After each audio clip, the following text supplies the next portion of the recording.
going forward in a post-COVID world.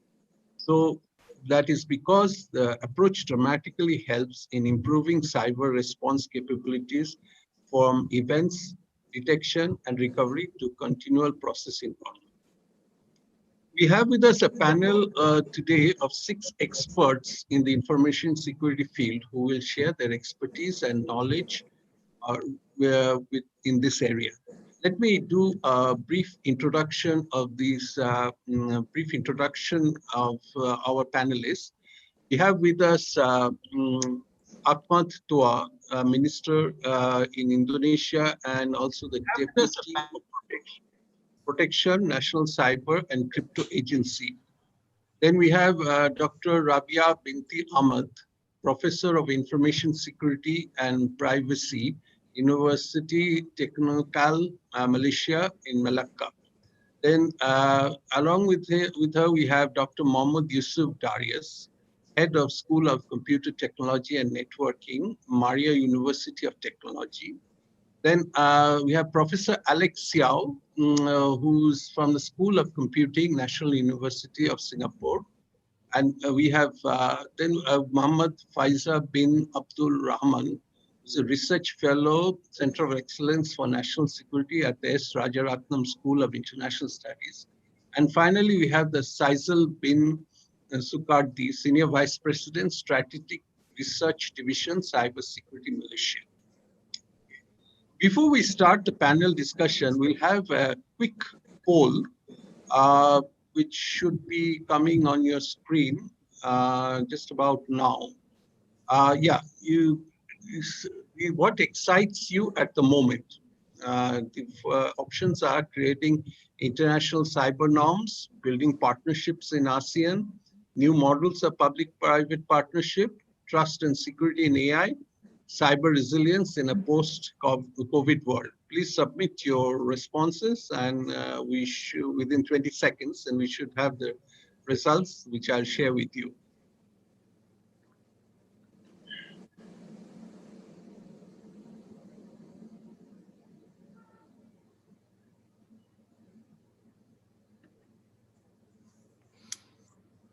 The results should be coming up in a short while.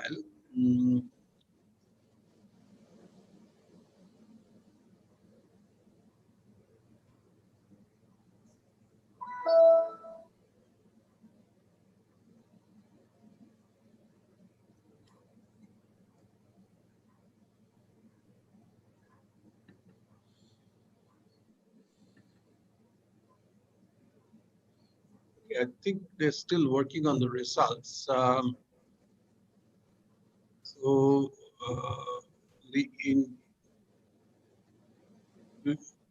right, here we go. We have the results, and we have, the highest 86% felt that cyber resilience in a post-COVID world is the way to go, and the second highest was trust and security in AI. So I'm sure we are all agreeable that cyber resilience is very important for us. And so let's jump into the actual panel discussion, for which we will be using what is known as the 3 horizon scanning model to look at cyber resilience. And I think you should be getting, the slide is up on your screen.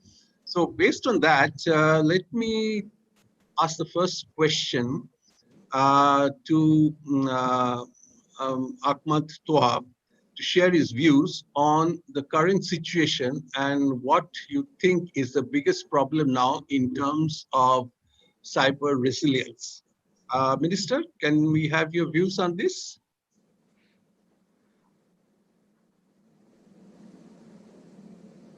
Hello?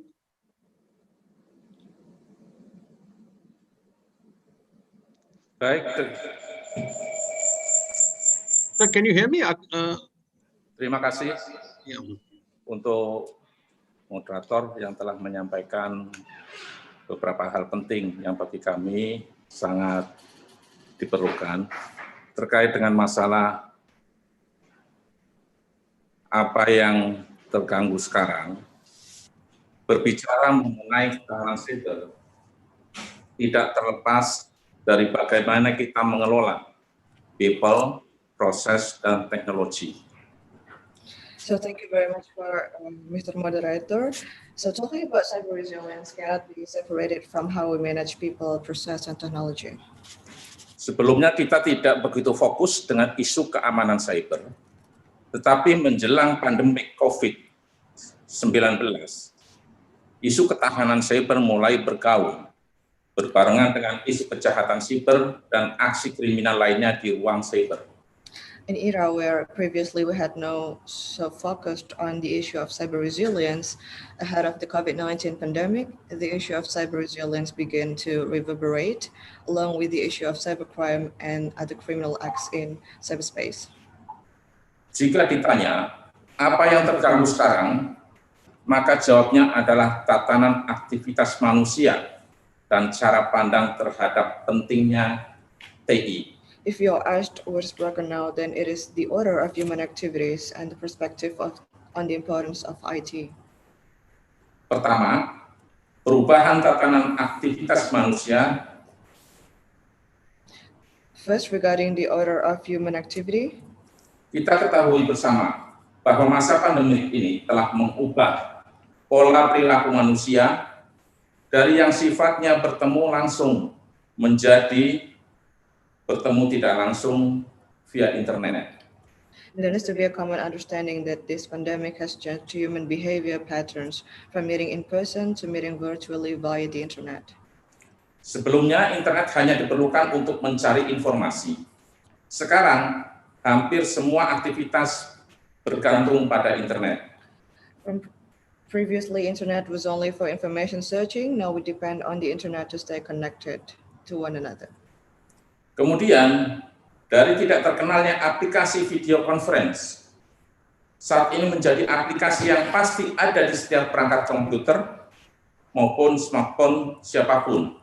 From the unfamiliarity of video conferencing application to an application that is sure to be installed on any computer or smartphone device. Dengan demikian, tatanan perilaku manusia sangat berubah di saat ini. The standard order of human behavior changes significantly in today's times. Kedua, bagaimana sekarang TI dipandang sebagai tiang penyangga penting dalam banyak urusan, terutama dalam urusan organisasi dan bisnis. Second, how is IT now seen as an important pillar in many affairs, especially in organizational and business affairs? Dari sebelumnya TI hanya dianggap sebagai supporting, sekarang TI menjadi main system. Previously, IT was only considered as a supporting means. Now, IT is the main system. Kondisi work from home memastikan setiap organisasi bergantung pada sistem IT mereka. The work from home condition ensures that every organization depends on their IT system. Dan menjadi tantangan tersendiri, di mana ternyata kesadaran karyawan organisasi, terutama terhadap keamanan TI sangat rendah. And it becomes a challenge in itself, where it turns out that organization employees' awareness of IT, especially on its security aspects, is very low. Hal inilah yang menjadi salah satu faktor yang membuat kejahatan dan kriminal di ruang siber meningkat tajam. This is one of the factors that make crime and criminals in cyberspace increase sharply. Kedua, hal itu yang menurut saya menjadi poin penting karena berbicara perubahan apa yang terjadi saat ini berkenaan dengan ruang siber. Those two things are what I think are important points when talking about what changes are happening today with regard to cyberspace. Demikian hal-hal yang dapat saya sampaikan. Terima kasih. Thank you. I'm giving the screen back to moderator. Thank you, Minister. Please to stay on. We have some more questions for you. But before that, can I go to Dr. Rabiah and ask her for her views on this? What is the biggest problem now in terms of cyber resilience, especially in the ASEAN region? Okay. Thank you, Ahmad. Right. First of all, I would like to thank GovInsider for inviting me to this prestigious event. All right, I'm Rabiah Ahmad. I'm now acting as the Dean of Information Communication Technology Faculty at Universiti Teknikal Malaysia, Melaka. So when we discuss about what is broken currently, is that the question, Amit? Yeah. Yes, that's correct. Yeah. That's correct. Yeah. Okay. So as an academician, or of course as an researcher, when we view problems, we view from academic perspective, and of course we view from application perspective.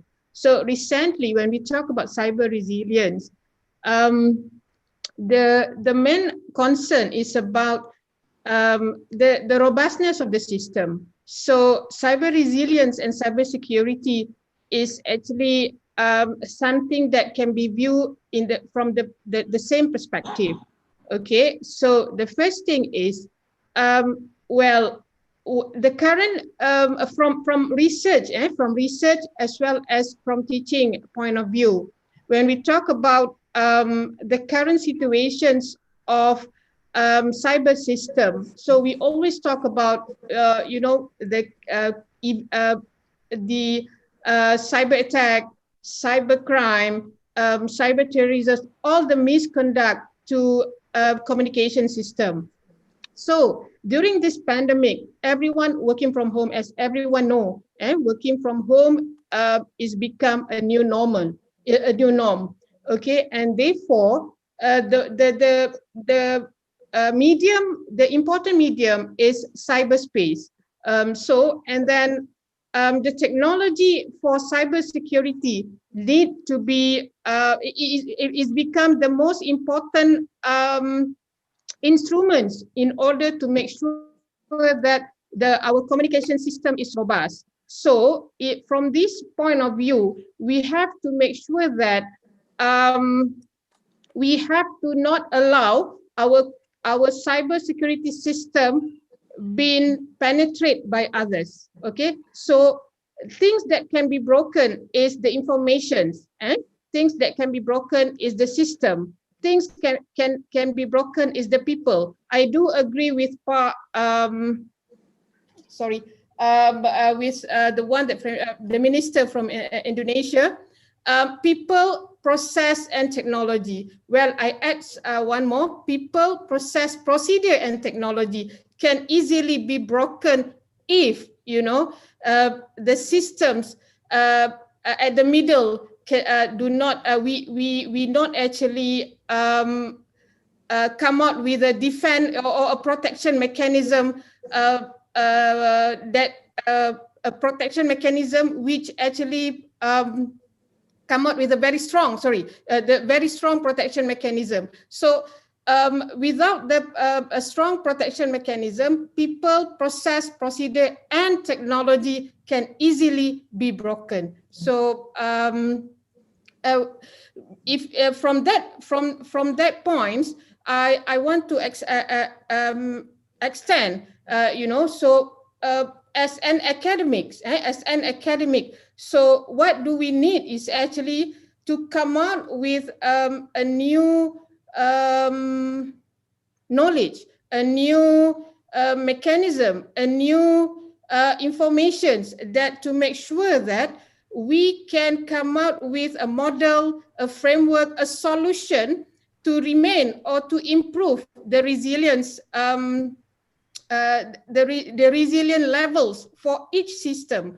Okay, based from my study in the past few years, if we talk about cyber resilience, for example, from IBM perspective, they view cybersecurity, the business continuity plan, the detection system, and also methods for recovery. So if we can make sure that these are in place, and also it's actually aligned with the current situations. For example, the pandemic, due to the pandemic's COVID-19, everyone working from homes, and the hackers and the attackers outsider, they are, they have a strategy to come earlier than us. So therefore, we have to make sure that whatever that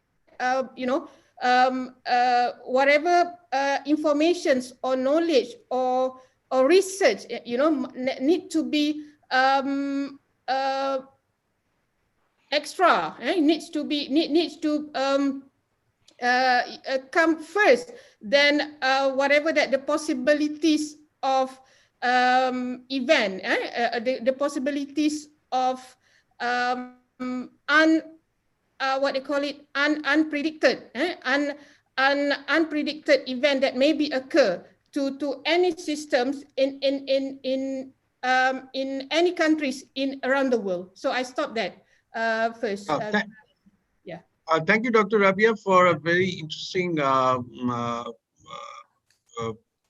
placement of views on what is happening currently.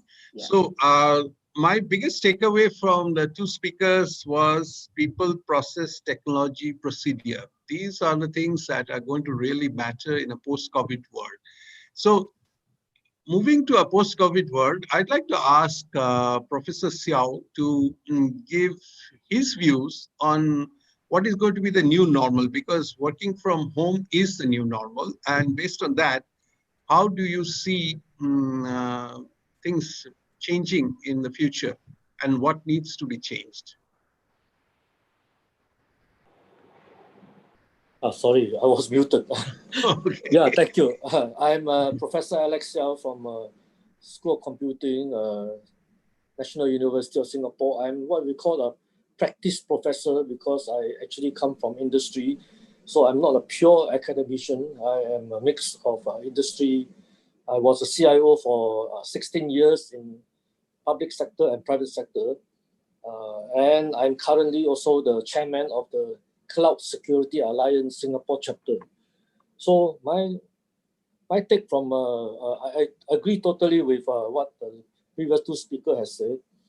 But going forward, we can't business as usual. The way we treat security is, okay, we receive some patch, make sure we patch regularly and all that. And then just get a few people take care of security. I think the days are gone. Today, security is a profession by itself, a real profession with a title of Chief Information Security Officer, who is a very important person, not just in name, but actually to look at the overall architecture and how when people try to hack your system, they are not just going for fun. Hackers, they want to maximize whatever the venture they have to steal as much as possible or to get ransom, to hold people to ransom. So they are always looking for loopholes. And what do they hope to get? They get your data. So data is the most vulnerable attack point.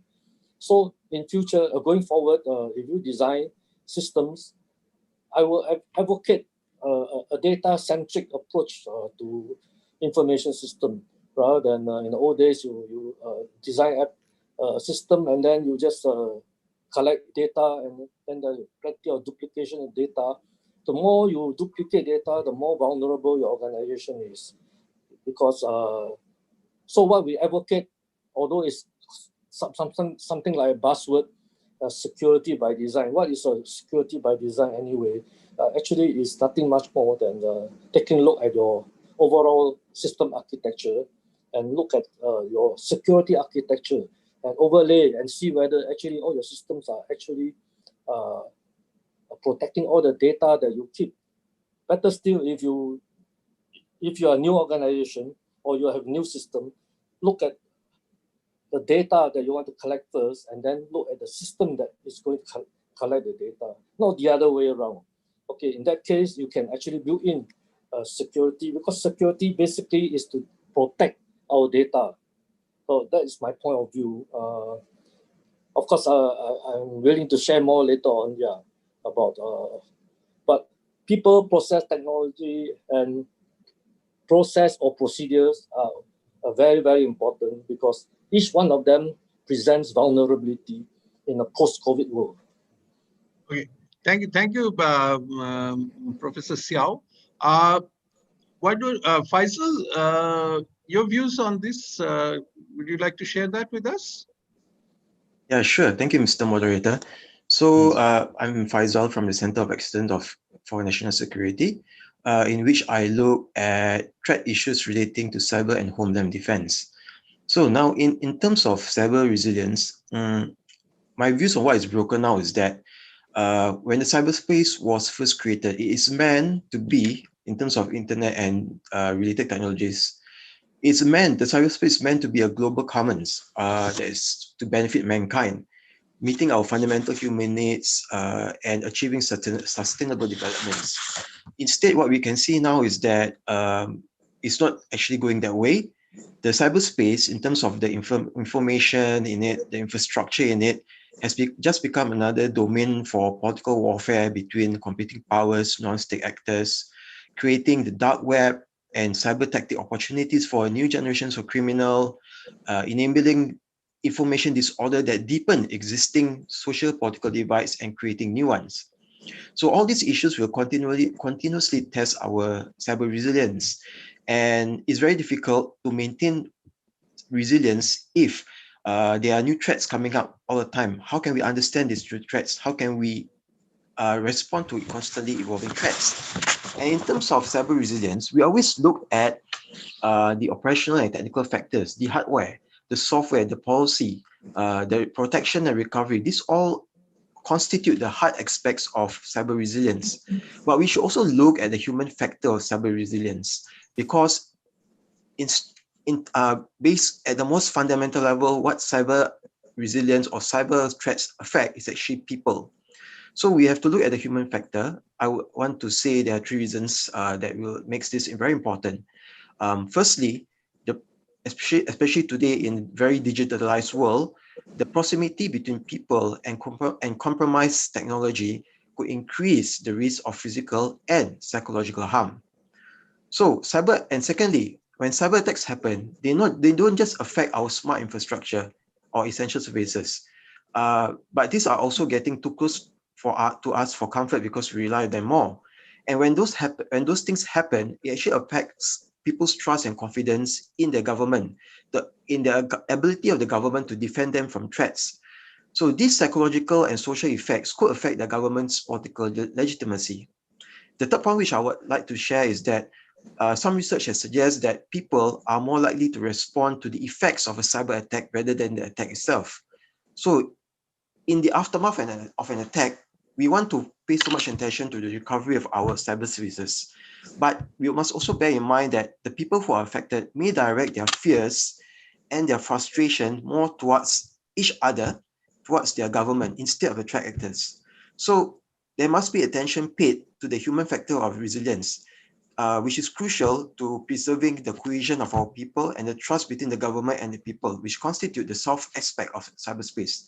The reason is the soft aspects must be robust for any country, for any society. If we want to harness the strength and the will of the people, in the face of crisis and conflict, that comes from the cyberspace. Over to you, Mr. Moderator. Okay, thank you so much, Faizal, for sharing your views. Now, when we come to this point is, from the perspective of the ASEAN region, what is the learning we can take from the present and build a better future? I'd like to ask Dr. Yusof on your views on this. Okay, thank you, moderator. Can you hear me? Yeah, sure. Okay. Firstly, I would like to thanks for inviting me join this roundtable discussion. I think it's a good roundtable discussion. As moderator and all panelists said, okay, with COVID-19 pandemic, all activities using internet as our platform, okay. So of course, it will expose us to cyber criminal or cyber attack, okay. As FBI reported more than 4,000 cases cyber attack every day.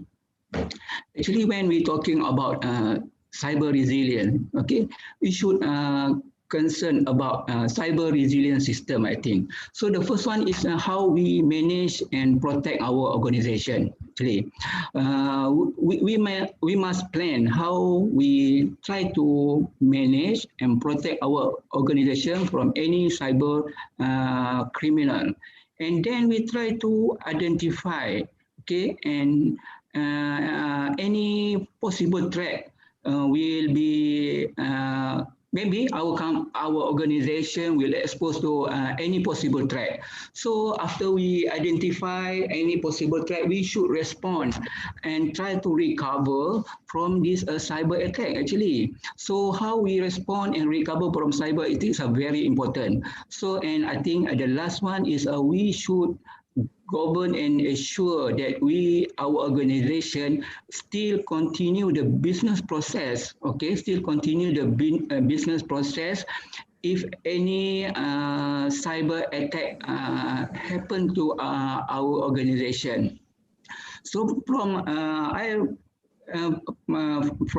academic, so my opinion also from academia view. So we should I think the first thing, I think we should build cyber threat awareness for our organization. I think this is a very important during, as I mentioned, all panelists and moderator, during a pandemic, we work from home, all education using online learning. So build cyber threat awareness is the most important for us, and at least we in the know, in the situation we always exposed to cyber criminal or attackers. That's all for me, moderator.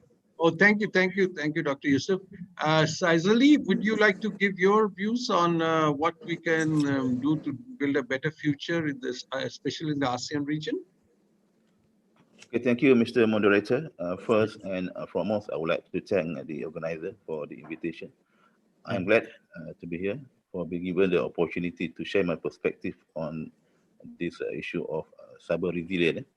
I am from Cybersecurity Malaysia. Basically, my job in the agency to look into a new initiative to explore new opportunities in cybersecurity. This is to address the dynamic nature of cyber threat.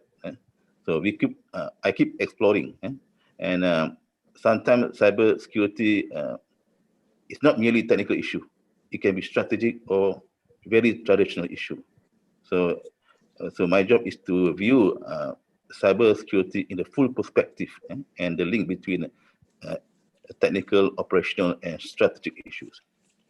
So to respond to the question on cyber resilience, so let us look at the fundamental issues.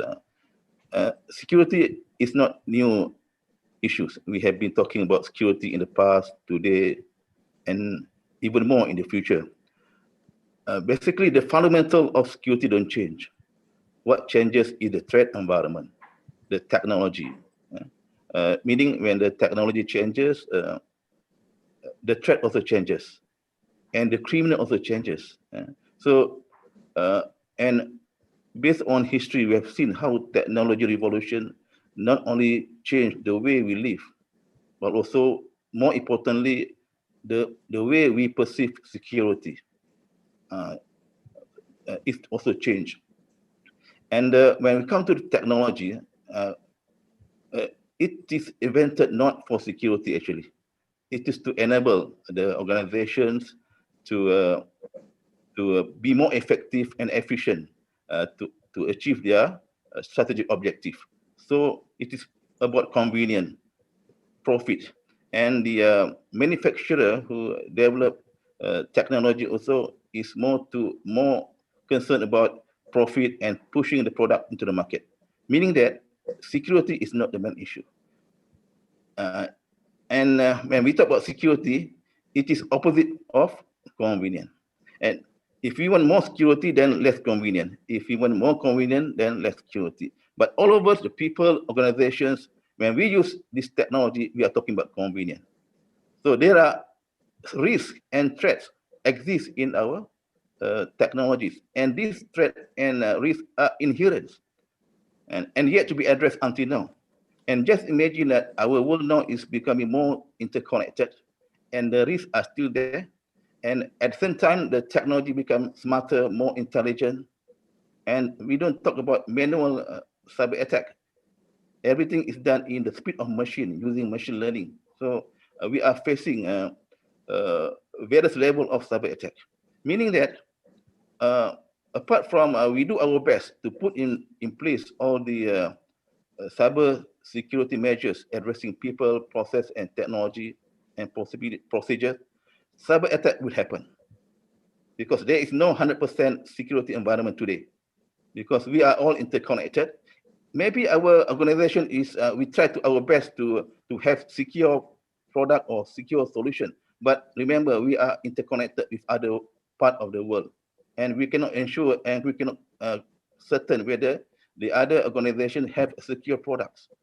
So this interconnectivity also will cause some problems because we are in an interconnected environment. So meaning that no matter what we do in cyber security, cyber attack will happen. So we must have this kind of mindset because we have to technology is a tool nowadays for us to prosper, to advance, and to progress. We cannot live without technology. But at the same time, we must expect cyber attack will happen. That's why in Malaysia, for example, we try our best to put in place all the technical, procedural, and people measures in terms of cyber security. But at the same time, the rate and the cases of incident are still on the rise. And more importantly, what we do is our ability to respond to cyber attack. And how fast we detect cyber attack and how fast we minimize the impact and the losses that we have so that we can continue to function and we can continue to secure critical services as normal, because at the end of the day, we have to achieve our strategic objective in business and we have to secure the interests of the stakeholders and customers. So this is the world we are living now. The risk is everywhere. We have to live, that's why we talk about risk management. So we cannot ignore the risk. There's no zero risk environment. The risks are always there. So how we manage the risk is important. If cyber attack happen, more importantly, how we respond, how we detect, and how fast we secure the interests of our stakeholders and the interests of our customers so that we can continue to function. And that means we have to understand the changing threat environment and more importantly, how we apply this fundamental of security in innovative manner so that our approach become relevant and we are adaptive to this dynamic threat environment. So we have to respond to this. And we also have to understand the motive of cyber attackers are different. Some attack, the motive are financial. Some are merely to get information, some maybe to cause sabotage, so on and so forth. So when the motivations are different, the modus of operandi and the targets are different. So our approach to address this cyber attack must be customized. So this require very dynamic approach of cyber security. I've stopped there. Okay. So that's why I'm talking about cyber resilience instead of cyber security. No, thank you, Zahir. You brought up some very important points. Security versus convenience is one of the key takeaways for me. But coming back to the broader issue, we've seen currently that public-private partnerships have worked to some extent. So for a better future, can we build on a new model of public-private partnerships? I would like to ask Minister Akhmad on his views on this. New model of public-private partnership to build up more cyber resilience. Minister, can you hear me? Hello, Mr. Ahmad, Minister Ahmad, can you hear me?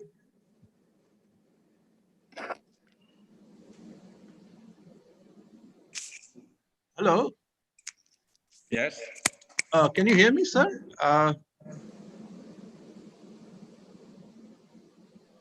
The question was, for a better future, do we need a new model of public-private partnership? What is your opinion on this, sir?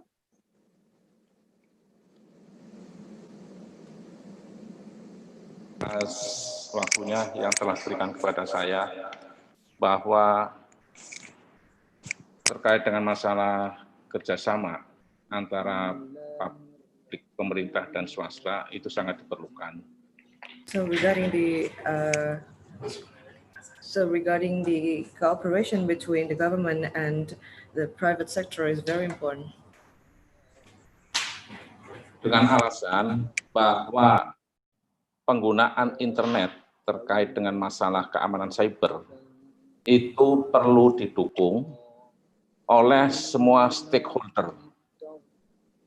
The use of internet should be supported by all stakeholders. Sehingga dengan adanya sinergitas dan kolaborasi semua pihak akan menciptakan ketahanan dan keamanan cyber bukan hanya di tingkat lokal, tapi juga regional dan juga mungkin internasional. So this synergy and collaboration will enhance the resilience and the security in cyberspace in the local, and in the region, and also in the international arena. Saya kira itu yang perlu saya sampaikan. Terima kasih. Kembalikan ke moderator. I think that's all from me. I'll give the time back to the moderator. Okay, thank you so much, Minister. Building on that, what the Minister said about public-private partnership, Faizal, can you share your views on this issue? Sure. And one thing, may I ask all the moderators, we are running a bit short on time. We still have some areas to cover, so if you can be as brief as possible. Please don't mind me saying this. It's very interesting, but we have to keep to a time schedule. Faizal, your views? Thank you, Mr. Moderator. I would just want to share 2 points with regard to private-public partnership. Now, the first point is about information sharing. I think one of the gaps that exists within private-public partnership between the private sector and the government is in terms of information sharing. Are there reasons why the private sector may not want to share that much intelligence with the public sector? And if the private sector does share information with the government, does the government actually reciprocate in terms of sharing threat assessment? So this, I think, from what I understand, is one of the main gaps or areas for improvement in terms of private-public partnership. The second point which I want to raise is that the importance of protecting small and medium enterprises. In the past, we have focused more on large enterprises, large MNCs. But into this situation with COVID-19, our borders are more restricted. So local companies, small companies are more important now in providing essential services for society, for government services. So we must ensure that even as we build cyber defense capabilities for larger companies, for society at large, we must also help the small and medium enterprises to build up their cyber resilience, their cyber security defenses, especially when they are more important to us now in terms of meeting our needs. And yet they, because of their size and lack of finances, they may lack the will or even the resources to actually defend themselves against the constantly evolving cyber threats. That's all from me. Back to you, Mr. Moderator. Okay, thank you so much for sharing that with me. So, I mean, again, going by the 3 horizons model, we're not following it in toto, but trying to keep as much close to it as possible. I would like to look into the future and ask what kind of best practice models can the ASEAN region borrow from around the world? And also, what are the good models that are already being used in this region, which can be improved upon or shared among other member states? Dr. Rabiah, can you share your views on this? Okay, thank you, Ahmad. Well, just a quick sharing, Mr. Ahmad. Regarding the public and private, I would like to share experience and also thank the Minister of Higher Education Malaysia for the initiative Competence Center. And this is work actually to increase cybersecurity awareness as well as competency among the graduate students who enroll with degree in cybersecurity or network security. And this is actually to fulfill the gap for cybersecurity expert in future. Okay, so that's to respond with your moderator's questions. What is actually worth to keep from the present. Okay, back to the fundamental definitions of information security. We have to come up with the tools that are able to serve the confidentiality, integrity, and availability. So when we talk about cyber resilience, and what is actually worth to keep from the present. And with the current pandemic situations, everything need to be in cost effective, but at the same time can provide the top services which covered confidentiality, integrity, and availability. So what is important is actually, from every organizations, the community, the private, the publics, and if you can see, I've got a few reports here where, due to the pandemic, small, medium business a group, for example, they need to protect their business, and at the same time, they need to have a cost-effective technology or cost-effective procedures and working process to make sure that their systems is robust. So this is actually important because of the hackers out there. They can apply as many possibility as they can. They can come up with a very recent technology to hack. They can come up with the AI, or the the advanced technique for penetrations to penetrate the system. So in this case, we are the user and we are the end user. We have to be educated. The expert need to educate the end user to make sure that they are able to equip their systems, their system at least the minimal security, the minimal resilience attributes to their system, because of now hackers are at home. Hackers are on the phone. Hackers or any communication line. Any communication medium. And therefore, in this case, I do agree with every initiative around the world. They educate the students, the kids, yeah.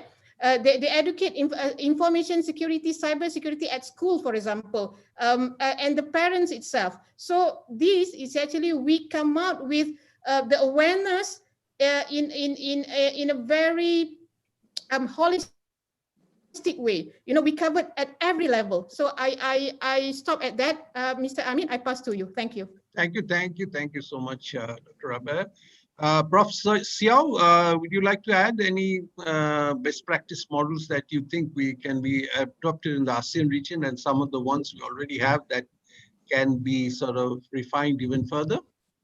Yeah, I agree with a lot of what Dr. Rabiah has mentioned. Yeah, education is one very important thing.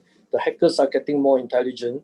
We have to upgrade the skills of all our people, and also we need to understand the future is very challenging because of a lot of technology coming up, especially in the wearable technology, in the Internet of Things, and every one of us are putting sensors all over the place. These are heaven for hackers, So we're not just talking about protecting our data, we are protecting all our devices. They all have to have the, and when 5G comes up and they are used to power our driverless vehicles and remote operations by doctors and all that, hackers, we can, all this security have to be very important. So, the government had put in a lot of infrastructure, they identify which are the critical information infrastructure, so they protect all this. But the private sector will have to also come in to play a part. And I think it was mentioned that SMEs predominantly populate the business, and we have to help them.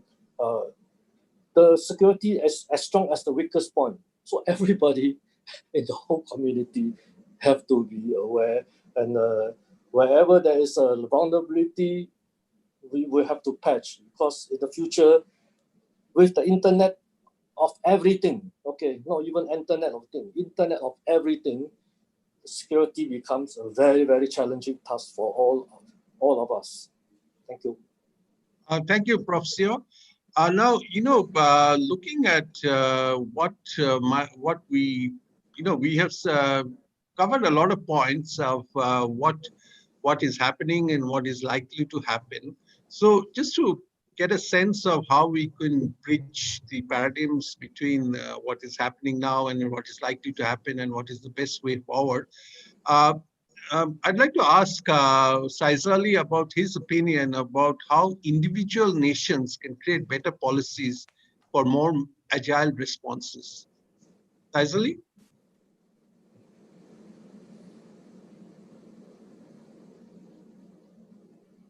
No. Sazali, you're on mute. Sazali, you're Okay. on mute. Oh, yeah. Okay, sorry. Okay.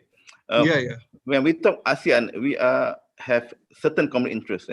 But the cyberspace we are sharing, so we together must protect the same cyberspace for secure our mutual interests.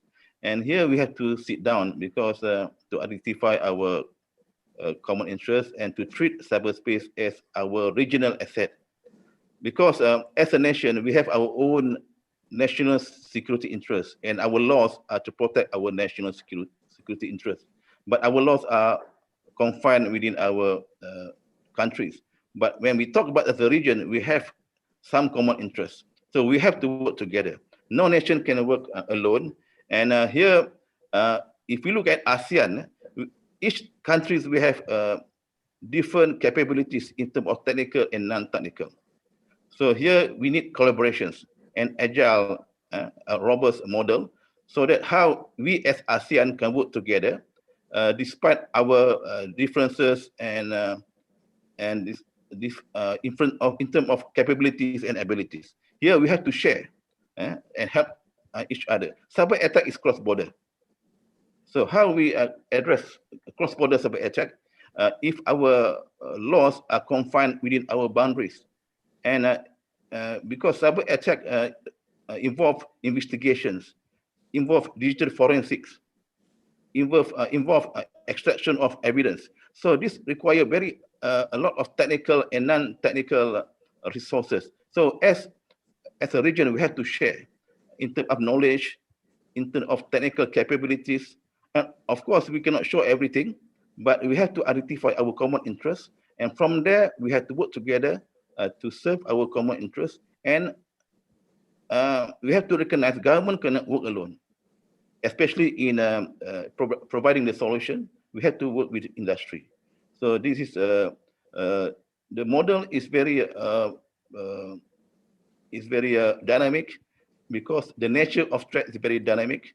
So, but at the moment we have collaboration within ASEAN, and so we can start from there, and start from there and continue improve the situation from time to time.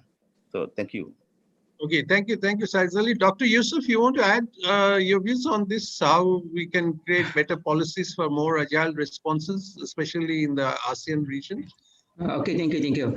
So as mentioned, all panels, okay, actually currently hackers have a sophisticated tool, okay, and more knowledge in hacking. So I think from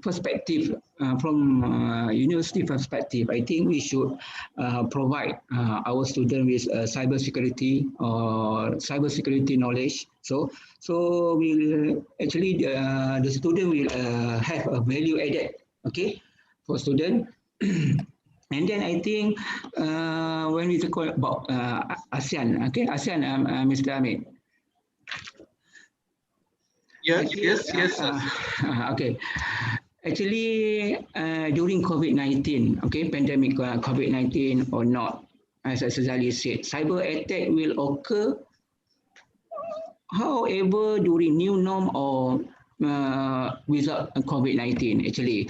So the most important thing for us is to upgrade Okay, upgrade our knowledge, upgrade our defense, especially for organization, they must upgrade their defense. I think, as mentioned before, hackers have a very sophisticated tool, very good knowledge in hacking.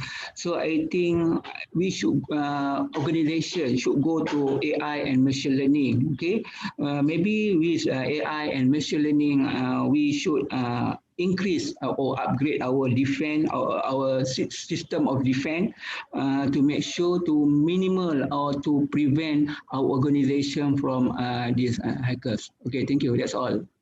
Okay, thank you, Dr. Yusof. Now, in the 3 horizons model, we are looking at how might we bridge between the paradigms of what is current and what is ideal for the future. And we just heard a lot of very interesting comments. My biggest takeaways from all this is one point which Prof. Siow mentioned: 5G is coming, and 5G is going to change the paradigm of both connectivity as well as cyber attacks. So we need to be prepared for that. Apart from that, another very interesting point was made, which I think is not well mentioned by Faizal, that the human factor of cyber attacks we also need to take into account. And along with that, the best possible response would probably be that what Dr. Rabiah and the minister said: people, process, technology, and procedure. And finally, of course, it's we are going to be attacked, but how we recover and how fast we recover is going to be very important. Now we have almost running out of time. I would like each one of you to give a brief summary of what you think is a key takeaway from this panel discussion, and what, in your view, would be the best way forward.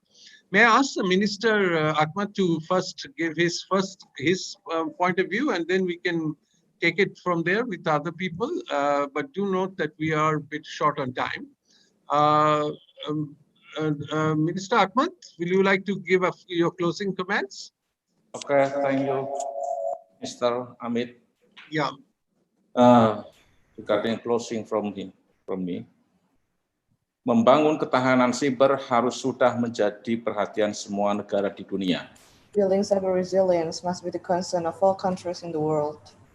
Hal tersebut dikarenakan ruang siber yang aman, stabil, dan kondusif menjadi fondasi dalam pembangunan kehidupan masyarakat, berbangsa, dan bernegara.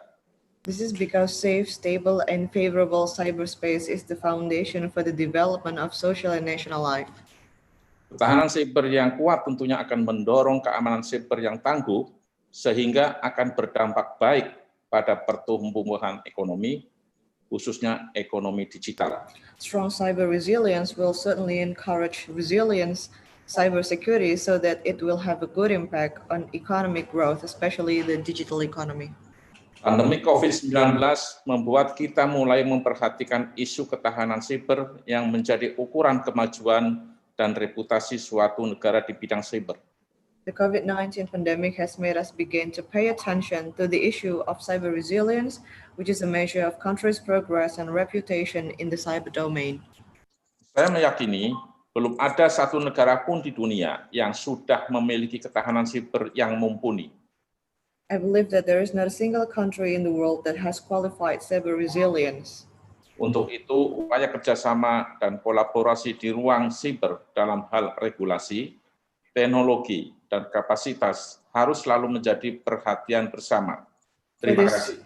For this reason, cooperation and collaboration efforts in cyberspace in terms of regulation, technology, and capacity must always be our common concern. Thank you. Thank you so much, Minister, for your closing remarks.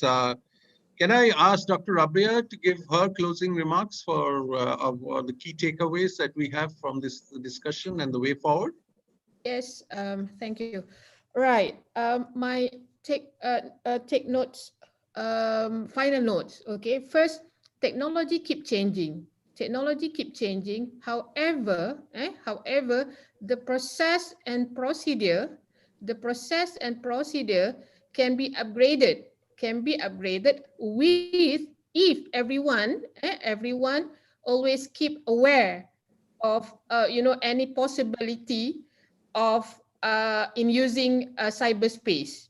Okay, so if we keep updating the level of awareness, meanings level of awareness from home. So the level is for maybe for housewife, for family, for parents, for kids. Level of awareness education. So it's more, it's more formal. Level of awareness at high school, at the university, level of awareness to the industry players, level of awareness of government sectors, even in different levels, but it's awareness. And the awareness can spark the spirit of improving the process, improving the procedure, and also improving the policy. And from that, we can interconnected so that maybe there is a framework, for example, CyberCorp. There is a framework for cyber intergovernment, and there is a framework for incidents and response center, so that everyone's alert, and the possible or the probability for the hackers also maybe we can reduce in terms of the cyber attack, cyber terrorism, or any illegal activity through cyber. So that is my final note. The technologies keep changing, but of course the awareness of updating procedure, policy, and process need also align with the changing of the technology. That's all. Thank you. Yeah, thank you, Dr. Rabiah. A very important point, education and awareness. That are probably the two biggest assets we can have in fighting cybersecurity. So, Faizal, can I come to you for your closing thoughts on this subject? Thank you. So my final thoughts is that the cyberspace will become more important as a domain of conflict and crime. So firstly, it's important for every country to build up their cyber defense capabilities. For example, the United Kingdom has recently unveiled that they have a national cyber force to protect against cyber threats from state and non-state actors.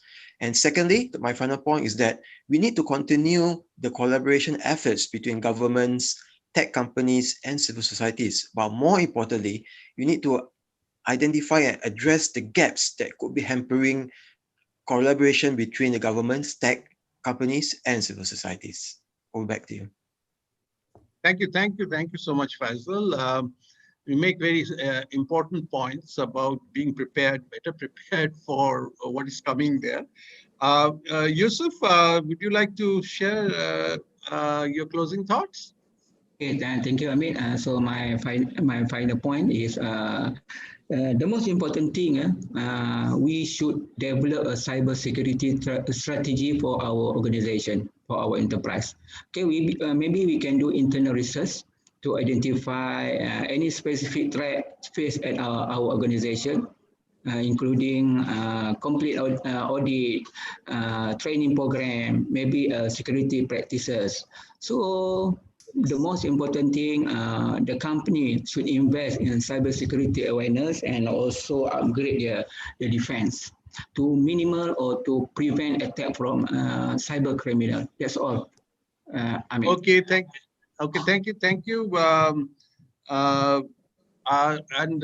Can I ask Prof. Siow to give his views in closing remarks? Okay, very quickly, we can't expect the government to do everything. I mean, so in Singapore, the various professional associations that deals with cybersecurity, we have several of them, Association of Information Security Professionals at Computer Society, and also Cloud Security Alliance. We actually come together as an organization to see whether we can develop new standards to help SMEs go digital as well, to take care of security. And also we designate a single day in Singapore as a cybersecurity day. And then we now trying to educate secondary school students on cybersecurity, and we're going to have a national quiz for all of them, to participate.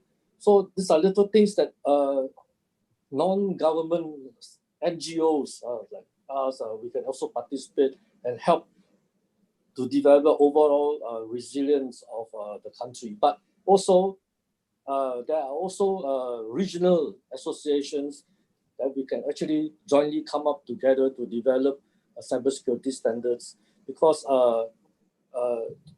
the best way to educate everybody is to let them be aware that there are things that can help them. If you don't understand how to be more secure, there are standards available. Thank you. Thank you, Prof. Siow. Sazali, your closing remarks?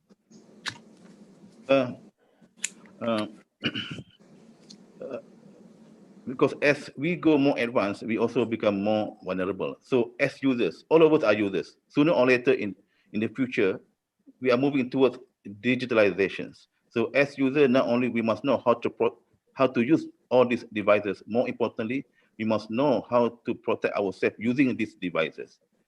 At all levels, as users, as organizations, as a government, as a nation, and as a region, we must put in place all the cyber security measures to protect our assets. And at this moment, our approach to cyber security is more on responses, meaning that when cyber attack happen, we react and we respond. But more importantly, we must try to predict when attack will happen and what type of attack. And this can be done through data analytics, because I believe everything happened, but there is a pattern. Nothing happened by accident. So in cyberspace, there are some digital footprints for us to analyze, to collect, and to predict what sort of cyber attack will happen in the future, so that we can put in place the solution before cyber attack happen. And we can share this information as a region. That's why we cannot confine our cyber security within our boundaries. No, everything has gone cross-border. And it is very important for us not only to respond, but more importantly, we have to predict what sort of cyber attack will happen, and we put in place the possible solution so that we can minimize the impact in our cyberspace. Thank you. Thank you, Sazali. Well, I think we've already come to the end of this very wonderful discussion, and it's really been a pleasure talking to all of you. And I hope all the viewers have gained a lot of valuable insights from our distinguished panelists. And I would like to thank all of you, both the panel members as well as the audience out there, on behalf of GovInsider, for taking part in this discussion. And we hope to see you again in future for more such illuminating discussions. Thank you so much from myself to all the panelists for your valuable time. Thank you. Welcome. Thank you. You're welcome. Thank you. Very much. Thank you. Bye, everyone. Bye. Okay. Okay.